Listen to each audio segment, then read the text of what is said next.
আজানের সময় আকাশের দিকে তাকে একটি দোয়া পড়েন, আপনার সব দোয়া কবুল হবে। আল্লাহর কসম করে বলছে, আল্লাহর কসম করে বলছে, পরীক্ষিত আমল এগুলো শেয়ার করে দিবা। তুমি আমল না করেও সওয়াব পাবা তোমার একটা শেয়ারে। এটি যদি শুনে অন্য কেউ আমল করে তুমি আর সওয়াব পেয়ে যাবা। আজানের সময় যখন আজান হয় তখন আমরা কথাবার্তা বলি, এগুলো অনুচিত। আপনি আজানের সময় আকাশের দিকে তাকিয়ে একটি দোয়া পড়বেন। এই দোয়াটি আমরা অনেকেই পারি। এখন বলবেন হুজুর কমন পড়ে গেছে দোয়া।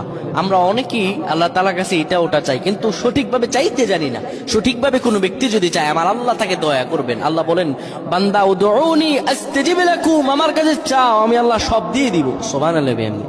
যখন আপনার আজান হয়, আজানের সময় আপনি আসমানের দিকে তাকান, তাকিয়ে আপনি বলুন, পড়তে থাকেন, আল্লাহুম্মা আনতা রাব্বি লা ইলাহা ইল্লা আনতা খলাকতানি ওয়া আনা আবদুকা ওয়া আনা আলা আহদিকা ওয়া ওয়া'দিকা মাসতাতা'তু আউযু বিকা মিন শাররি মা সানা'তু আবু'ু লাকা বিনি'মাতিকা আলাইয়া ওয়া আবু'ু বিযানবি ফাগফির